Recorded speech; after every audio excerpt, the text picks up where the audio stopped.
일단 박신혜 씨와 전종서 씨한테 질문 드리면 극 중에서 맡은 캐릭터가 또 어떤 실제와도 조금은 뭐 닮은 부분이 있으실 것 같은데 어떤 부분이 좀 비슷하다고 생각하셨는지 궁금하고요. 또 배우들한테 공통으로 질문 드리면 20년 전에 이 과거가 배경이잖아요. 그래서 뭐 세트나 뭐 미술 소품 뭐 그런 것들 중에 특별히 인상 깊은 게 있으셨으면 말씀 부탁드립니다. 네, 감사합니다. 자, 신혜 씨. 네. 서연과 신혜 씨의 닮은 점. 호기심 많은 점이 좀 닮은 것 같아요. 왜 전화가 잘못 걸려오면 그냥 전화가 잘못 걸려왔나 보다 하고 끊을 수도 있는데 저 또한 모르는 번호가 오면 궁금하거든요. 궁금하죠. 그러다 보니까 그런 호기심을 잘 못 견뎌내는 것 같아요. 궁금한 거 있으면 끝까지 알아야 되는 성격이어서 그런 점이 좀 닮았던 것 같고 그리고 이거 사실이에요. 저는 핸드폰으로 가끔 모르는 전화번호가 뜨면 전 안 받거든요. 김성령 씨는? 신에 받더라고요. 받아가지고 네 아닙니다. 네 뭐 제가 지금 바빠서요. 왜 그런 전화 있잖아요. 그걸 다 대답을 하고 그러고 끊더라고요. 그럼 궁금하지 않으세요, 김성령 씨? 모르는 번호. 뭐 계속 뭐 보험 들라고 뭐 이런 전화 그런 전화여가지고 전 안 받거든요. 어느 순간부터 안 받는다. TMI. 예, 감사합니다. 자, 좋아요.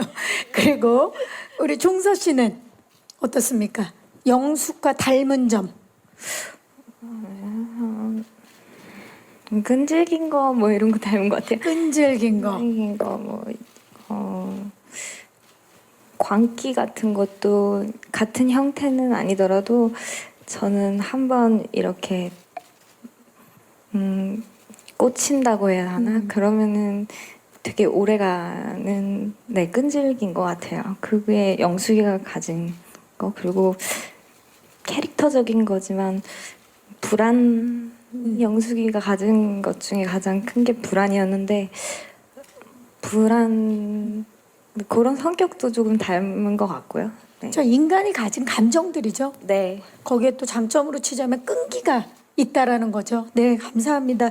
자, 20년 전에 세트 소품 기억에 남는 거 있으신가요? 지금 요거 신기했다 또는 굉장히 기억에 남는다.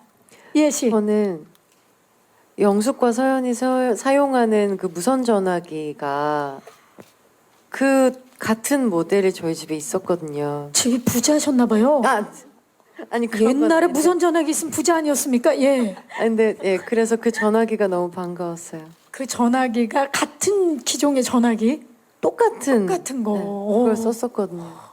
김성령 씨는 기억에 남는 소품이나 저는 뭐 삐삐 제가 이제 영화 장면에서도 나오는데 저 땐 다 삐삐였거든요. 그거 막 자랑하려고 네. 차고 다녔잖아요. 네. 메고 다니고. 예. 뭐 그런 소품 같은 것들 저는 되게 익숙한 것들이었죠. 사실 우리 정선아 신혜 씨는 기억이 잘 안 날 수 있는데 저는 너무 다 익숙해가지고 삐삐. 제가 오히려 이거 옛날에 뭐 이런 식으로 같이 얘기하고 그랬던 것 같아요. 그런 재미가 있었어요. 그런 재미. 예. 종서 씨는 신기했던 소품 없어요?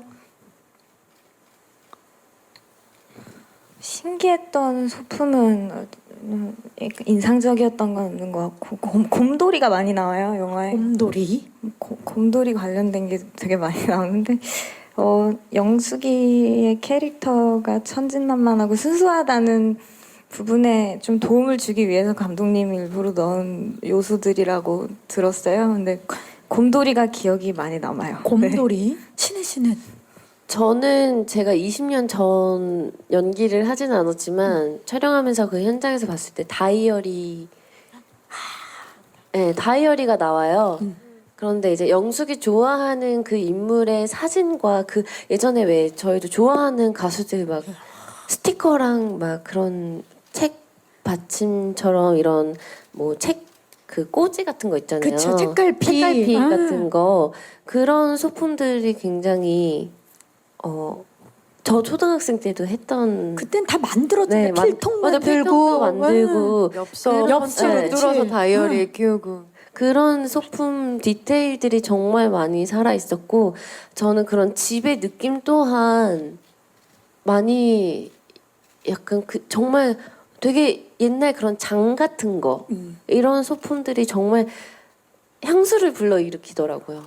아마 보시는 분들도 그런 소품의 디테일 때문에 그 시절로 바로 이입되고 돌아갈 수 있지 않을까 싶어요. 또 질문이